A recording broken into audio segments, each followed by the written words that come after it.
Era uma vez, nas longínquas terras da inquieta imaginação, um campo de pensamentos no qual floria uma ideia inovadora, nunca antes vista, jamais falada, nunca ouvida e sequer pensada. Imagine uma ideia livre de toda a influência corruptível da humanidade. Sim, nascia na cabecinha daquele autor a história mais clichê e menos inovadora que um ser humano havia pensado. A verdade seja dita, vivemos em um mundo ortodoxo faminto por inovação. Calma, militante. Antes de mais nada, eu me chamo Ivens Gabriel e assim como você, eu já tive em algum momento da vida uma ideia que mudou paradigmas, inovou em todos os aspectos, mas que incrivelmente eu busco os louros dessa glória até hoje. Então, não se aflija caso esteja passando pela mesma coisa. Pode ser que tanto eu quanto você não sejamos tão pica das galáxias quanto a gente pensava que fôssemos, não é mesmo? E tá tudo bem com isso. O debate que eu quero abrir aqui nesse vídeo é que colocaram na nossa cabeça, às vezes nós mesmos que colocamos, que precisamos revolucionar, inovar, pensar fora da caixa de tal forma que somos responsáveis por acabar até com a fome do mundo. O assunto do vídeo é debater quando foi que a gente começou a achar que as ideias básicas são algo necessariamente ruim, quando não são. O uso de clichês como algo maléfico no desenvolvimento das nossas histórias, como tendo algo como ruim, chato, hediondo, imperdoável.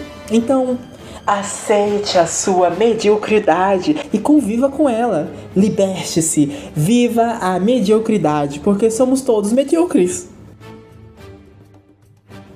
Sério, não leva a sério essa parte do vídeo.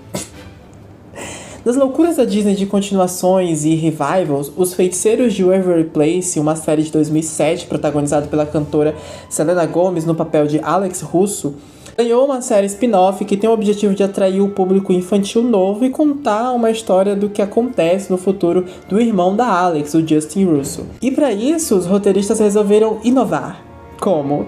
Colocar uma protagonista de personalidade forte que utiliza magia para benefício próprio ou realização própria, onde quase sempre que ela faz isso não termina bem, porque meio que ela não domina a magia tão bem quanto ela acha. Onde foi que eu já vi isso antes? Enfim, a Disney disponibilizou o primeiro episódio do sitcom de graça aqui no YouTube e em inglês, né? E eu fui assistir pra ver como é que era, como é que tava e tudo mais. Por se tratar de uma série infanto-juvenil, as piadas e o tom da direção dos episódios seguem um padrão Disney dos anos 2000. Nada muito inovador, fica aquele sentimento de uma série qualquer da Disney. E eu não estou aqui questionando se a série vai ser boa ou se é ruim. Não é isso. Estaria então a Disney se recusando a inovar de fato? Ou ela entendeu que tá tudo bem fazer algo simples e funcional? Ainda mais envolvendo bilhões na jogada, né? Eu gosto de dizer, ou melhor, comparar, que narrativas elas são como uma grande sopa, onde você precisa colocar os ingredientes certos para poder encorpar o seu caldo. Mas isso não significa que não fazer o caldo simples, sem tantos ingredientes, não vai trazer um bom resultado. Aceite a sua mediocridade. A série é, na medida certa, um ponto de encontro entre os fãs do passado e a nova audiência, mesmo repetindo os clichês das séries da Disney. Uma típica série deles possui uma mãe preocupada com o bem-estar dos filhos e um pouco radical quando precisa, um pai abobalhado ou muito estereotipado e 2 ou 3 filhos que serão os protagonistas que vão sair em aventuras e resolver as grandes problemáticas dos episódios. Uma típica família norte-americana vivendo o sonho americano, exceto por insira seu clichê Disney favorito. Quando o ser humano começou a contar histórias através das grandes epopeias, das músicas e finalmente dos livros, o que se estabelecia era o fundamentalismo das histórias, tramas, gêneros literários, tropos narrativos, arcos de personagens, estruturas narrativas e assim por diante. Esses contadores de histórias pensaram muito fora da caixa para nos proporcionar grandes contos. Aquilo que dava certo em uma peça trágica, por exemplo, por vezes era replicado em outra peça, em outra, até finalmente chegar nos livros e quando se notava, não é que aquilo tinha virado algo banal, virou um clichê. Clichês são chavões ou frases que se repetiram tanto ao longo do tempo que seu peso narrativo meio que se perdeu quase que completamente. Como um antigo poeta contemporâneo dizia, aceite a sua... Pau que nasce torto, nunca se endireita. Menina que requebra a mãe pega pela cabeça. Seguro tchan, amarro tchan, seguro tchan, tchan, tchan, tchan, tchan. Menos à parte, a música do grupo El Chan ficou muito popular no Brasil nos anos 90 e trazia consigo uma das parlendas mais populares até hoje no país. Além da genialidade do duplo sentido da letra da música, mesclada à batida de samba contagiante, essa frase já vai nos contando de cara a grande mensagem da música, que todo mundo tem algum defeito incorrigível. Se valendo de uma frase tão clichê, a música irritou tanto que hoje em dia é um clássico do carnaval, churrasco com a família e daquelas saidinhas bem duvidosas.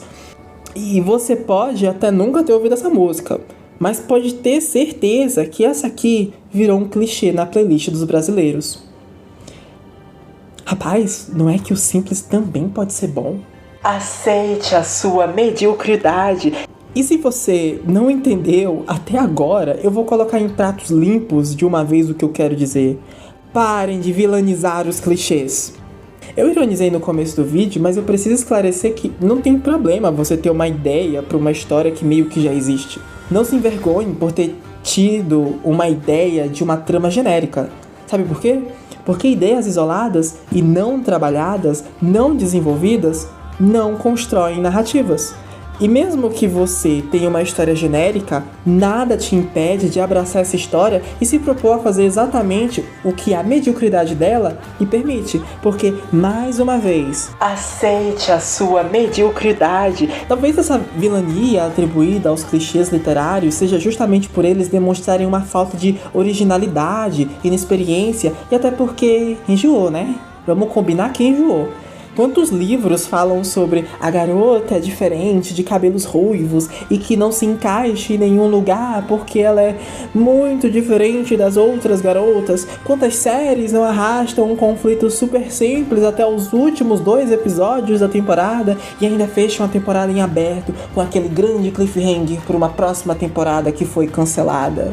Quantos filmes de patricinhas não existem? Quantos filmes de romance proibido não existem? De amores impossíveis? Então, de fato, fica difícil digerir algo tão enlatado e industrializado ao máximo pelas grandes mídias. O que eu quero dizer é que todas as nossas ideias e pensamentos críticos sofrem influência de algo ou alguém bem antes de nós mesmos e que, portanto, isso vai se refletir na nossa vida, trabalho e principalmente nas nossas produções, nas nossas criações. Só que eis o grande pulo do gato. Apesar das influências, nunca vamos criar algo 100% igual ao outrem. Nós nem sustentamos as mesmas ideias, ideologias talvez, mas o campo imaginativo de ideias, esse com certeza não. Eu defendo os clichês como algo bom porque, apesar de soarem simplórios, sem originalidade ou criatividade, brega e até chato, eles são nossa base de fundamentos da qual podemos sempre recorrer como parâmetro comparativo das nossas ideias. Do mesmo modo que é impossível fugir de escrever uma história genuinamente nova, nunca antes vista, é impossível fugir do bicho-papão dos roteiros, os clichês. O Mágico de Oz é um filme que eu tenho uma relação um tanto quanto complicada. Eu amo esse filme, as músicas, os personagens, o Totó, o solo de Over the Rainbow e as músicas das terras e as músicas e as terras mágicas de Oz, né? E tudo que o filme se propõe ali a nos entregar, mas é impossível não falar sobre esse filme sem citar a produção infeliz dele. As atrocidades vão desde dietas perigosíssimas à saúde da estrela do filme, Judy Garland, e o maltrato a animais no filme, figurinos e efeitos especiais que apresentavam risco aos atores, e uma escala de trabalho simplesmente absurda, que levou até o óbito de um dos figurantes. O filme de 1939 é um clássico do cinema infantil e adapta a história do livro de mesmo nome do autor L. Frank Baum, e a história não poderia ser a mais simples possível. Dorothy acaba tendo a sua casa levada por um tornado até a terra de Oz, Porém, ela acaba caindo em cima da bruxa má do leste e a matando sem querer e libertando a terra dos Munchkins da maldade dessa bruxa. É nesse momento que a Glinda, a bruxa boa do norte, aparece e lhe dá os sapatos da bruxa morta e lhe aconselha a seguir a estrada de tijolos amarelos até chegar ao grande mágico de Oz. Talvez o único que possa ajudá-la a voltar para sua casa no Kansas, não sem antes ser perseguida pela bruxa má do oeste que quer vingança pela morte da sua irmã. Eu resolvi citar essa história aqui porque ela é o puro suco do clichê do ponto de vista narrativo. Temos uma típica estrutura de jornada do herói, com cada passo da jornada muito bem marcados, por sinal, arcos de personagens onde cada um busca uma realização pessoal e, finalmente, um vilão que possui até uma boa motivação. E, claro, temos um twist inesperado no final do filme, que, para os olhos mais atentos, já sabia o que esperava, que estava por vir aí, né? Que já sabia que ia vir alguma coisa assim. Quando estamos no campo imaginativo das ideias, geralmente sempre escolhemos uma que chama a nossa atenção pela sua proposta ou sua originalidade. Nesse caso, o ponto original de O Mágico de Oz são 3. Uma mulher como protagonista, que era muito incomum na época, a forma incomum que ela inicia sua jornada através de um tornado e, claro, a terra fantasiosa e surreal de Oz. Sem essas 3 peças, não existe O Mágico de Oz. Há quem considere o sapato da Dorothy, né? Mas eu não considero por causa dos outros livros que nasceram da obra original, dos spin-offs e até musicais na Broadway. Vamos aos clichês mais famosos. Quando a Dorothy se torna uma heroína proclamada pelos Munchkins, seu primeiro ato é negar o título, um dos passos da jornada do herói, onde o herói recusa o chamado à aventura, seja por não se achar capacitado para tal ou porque não quer seguir aquela aventura. Logo depois temos a Glinda aparecendo e lhe tutorando no que ela deve fazer a seguir. Seguir viagem pelas estradas amarelas até o mágico. Outro passo da jornada do herói, onde temos a presença de um mentor, um mestre, um sábio, ou uma pessoa que simplesmente aparece para ajudar o herói, o protagonista ali, a encontrar o seu caminho na jornada que vai vir. Agora, um exemplo sem citar a jornada do herói, porque senão o vídeo vai ser só contando os pontos da jornada do herói. Né? Em dado momento do filme, temos a típica separação dos personagens, né? Outro clichê muito grande em histórias, que é separar os personagens, onde cada um irá fazer algo para meio que provar o seu valor e encerrar o seu desenvolvimento de personagem. Claro que o obstáculo que eles precisam superar para ter o seu tal desenvolvimento vai ser envolvendo justamente aquilo que eles mais desejam obter. Até porque, né, precisamos de uma certa coerência na trama. Mas ao fim do filme, temos o confronto da Dorothy e da Bruxa Má. Clássico clichê de histórias de heróis, né? O embate entre o antagonista e o protagonista, que culminam num desfecho inesperado. É quando o herói, ele tira aquelas ideias mirabolantes para derrotar o vilão, sabe? Tipo, o Ash na cidade de Pallet, que sempre amava usar essa cartada. O Yugi de Yu-Gi-Oh! Nem se fala. Ou até mesmo a cena em que o Homem-Aranha derrota o Venom no Homem-Aranha 3 do Tobey Maguire. E para encerrar, um dos clichês mais clássicos desse tipo de histórias em mundos paralelos ou alternativos é a cena que os amigos do herói lhe fazem a infame pergunta de por que você não fica com a gente? Por que você não esquece a sua casa? Vem morar com a gente, sabe? Tipo, entendeu? E derivados dessa frase. Alice no País das Maravilhas, Coraline, Peter Pan, Crônicas de Nárnia tem muito isso também. Nárnia tá foda, viu? Minha dicção já foi embora. E vai embora também os filmes que fazem isso.